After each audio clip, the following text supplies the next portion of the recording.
dışarıda Amerika'nın Ermeni soykırımını, sözde Ermeni soykırımını kabul etmesinden sonra ne gibi mesajlar verildi bu iftar yemeğinde? Neler konuşuldu?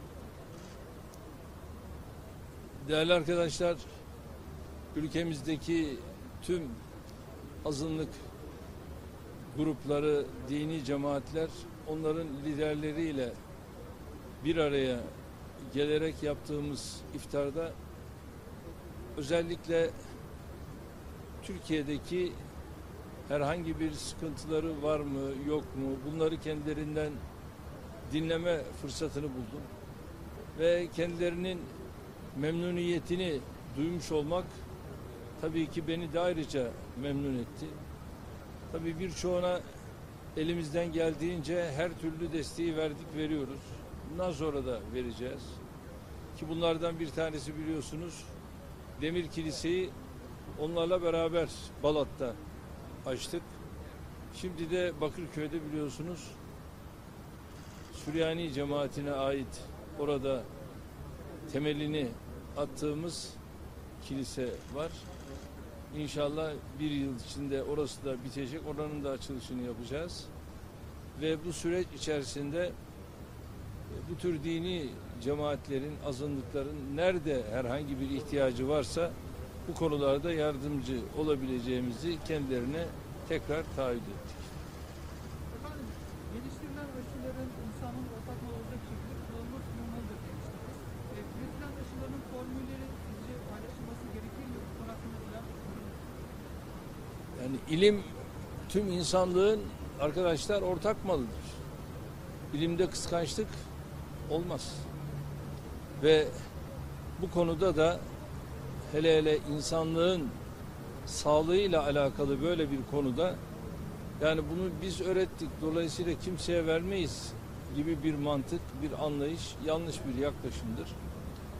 Onun için de biz nasıl ki Çin aşısıyla sürece başladık, bunun dışında Almanların ürettiği ki bir Türk olan Uğur Beylerin eşiyle beraber üretmiş oldukları aşıdan aynı şekilde istifade ediyoruz. Şimdi de Rus aşısı Sputnik'le alakalı olarak da Sayın Putin'le görüşmelerimizi filan yaptık. Oradan da çok ciddi oranda bir aşı ülkemize alacağız ve daha sonra da Türkiye'de ortak üretime gireceğiz. Böyle bir durum söz konusu. Kaldı ki ülkemizde de şu anda ciddi bir çalışma, yoğun bir çalışma var.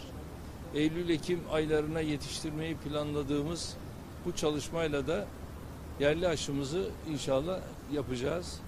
Ve biz bunları da sadece ülkemizde kullanmak değil, tüm dünyada nereden bir talep varsa hepsiyle de paylaşmaya hazır olduğumuzu söylemiş olduk.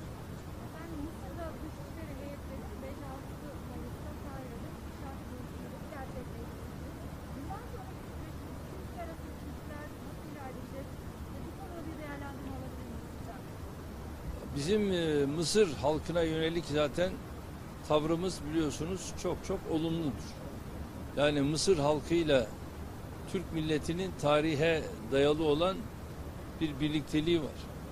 Onun için de bir düşman kardeşler olarak değil, dost olarak Mısır halkıyla olan tarihten gelen bu birlikteliğimizi yeniden kazanmak, yeniden devam ettirmenin gayreti içerisindeyiz. Ve daha önce de söylediğim gibi yani Mısır halkını zorla Yunan halkıyla birlikte görmek bizi üzer. Onlarla dayanışma içerisinde olduğunu görmek bizi üzer. Ve bunu da daha önce zaten söylemiştim. Ve şimdi yeni süreç başladı ve bu süreç içerisinde önce istihbarat örgütlerimiz görüşmelere başladılar. Daha sonra Dışişleri Bakanlığı Teşkilatımızın mensupları başladı. Ve bunu genişleterek, geliştirerek devam ettireceğiz. Efendim, Milliyetçi Hareket Partisi Genel Başkanı ve 100 maddelik bir yeni anayasa önerisi açıkladı. İlk etapta sizinle ve partinizle paylaşacağını söyledi. Peki size ulaştı mı? yeni anayasa önerisiyle ilgili bir öneriler, yönetmeler var. Bu yeni anayasayla alakalı olarak biliyorsunuz bizim zaman zaman Devlet Bey'le yaptığımız görüşmeler var. Kah külliyede yaptığımız görüşmeler, kah Sayın Devlet Bey'in evinde yaptığımız görüşmeler. Bu görüşmelerde zaten birçok meseleyi, ülkemizin meselesini görüşme imkanını buluyoruz. Bunların arasında son dönemde de tabii yeni anayasayla ilgili konuları da görüştük ve hazırlıklarımızı kendileriyle paylaşacağımızı da konuştuk, görüştük. Ve şu anda onlar belli bir noktaya geldiler ve bu hazırlıklarını da bize aktardılar, gönderdiler. Bizim hazırlığımız da şu anda bitmek üzere. Bittiği andan itibaren biz de aynı şekilde yaptığımız anayasa hazırlığımızı kendilerine takdim edeceğiz. Ve daha sonra da bunlar üzerinde bir ortak çalışmayı yapacağız. Bununla da kalmayıp muhalefete de takdim edeceğiz. Bununla da kalmayacağız. Daha sonra sivil toplum örgütleriyle de yine bu yaptığımız hazırlıkları inşallah paylaşmak suretiyle yani milletin genelinin kabul edebileceği bir yeni anayasayı inşallah çıkartalım istiyoruz. Evet, şimdi Fatih Bey'in elinde bir kitap var. Az önce bize dağıttılar. Evet. Üzerinde aşkına koşan yorulmaz. Size çok kullanılır size. Güzel bir kitap olduğunu hakkında bir değerlendirme alabilir miyiz? Üstad Neşet Ertaş'ın biliyorsunuz aşkından koşan yorulmaz ifadesi var. Şimdi biz de tabii bu 18-19 yılda aşkından koştuk. Gece gündüz demedik. Bütün teşkilatımı bu istikamette özellikle koşmaya sevk ettik. Ve başta eğitim olmak üzere sağlıkta, adalette, emniyette, tarımda, ulaşımda, bütünüyle enerjide ve uluslararası ilişkilerde attığımız bu adımlarda aşkına koştuk. Eğer o aşk olmazsa zaten bütün bu eserler yapılamazdı. Eğer bugün Türkiye'nin dört bir yanında eserlerimiz varsa, eğer Türkiye'nin dört bir yanında bugün yani düşünebiliyor musunuz? 76 üniversiteden 207 üniversiteye çıktık eğitimde. Ve bu üniversitelerle üniversitesi olmayan ilimiz kalmadı. Bunların hepsini yaptık. Niye yaptık? Derdimiz şuydu. Yani Hakkari'deki bir gencin üniversite için İstanbul'a gelmesi değil, Hakkari'de kurulmuş olan bir üniversitede eğitim öğretimini görsün. Aynı şekilde Kars'taki öyle görsün. Iğdır'daki öyle görsün. Biz onları üniversitesiz bırakmayalım. Yani batıdaki neyi görüyorsa aynı şekilde doğudaki de onu görsün. Bunun yanında sağlıkta attığımız adımlar. Bu şehir hastanelerini biz niye yaptık? Yine yani Türkiye'den kalkıp da Cleveland'a benim vatandaşım gitmesin. Aynen Cleveland'ın vasfında onun içeriğini kapsamış hastaneleri biz ülkemizde yapalım.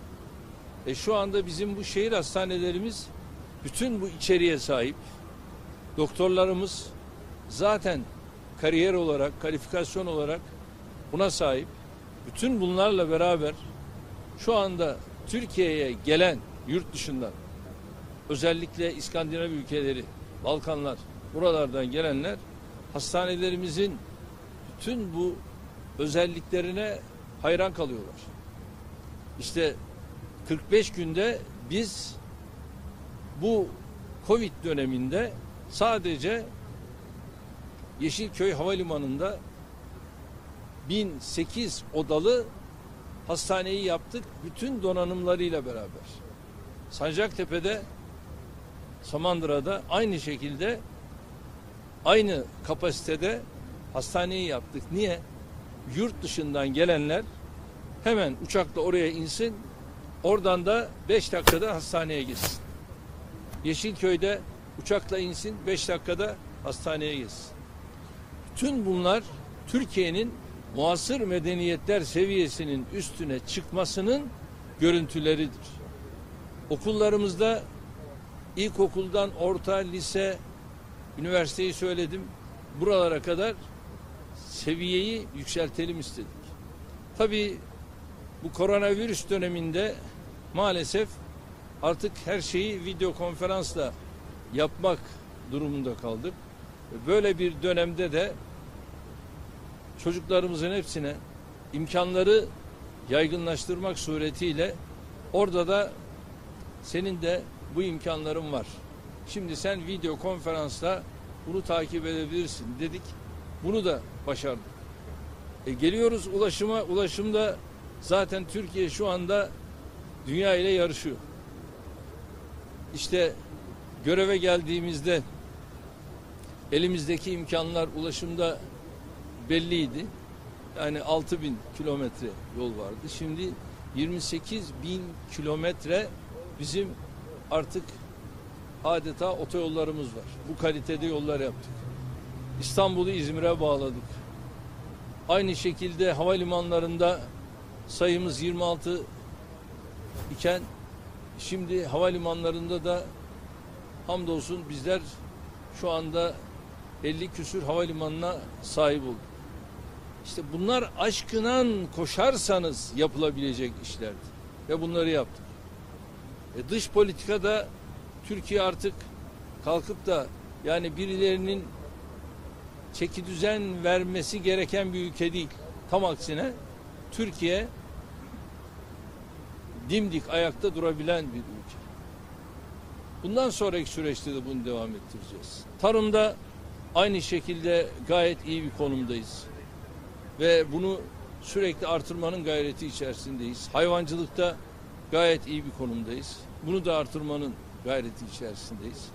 Ve yoğun bir çalışmayla geleceğe de hazırlanıyoruz. Evet, çok teşekkür ediyorum. Sağ olun.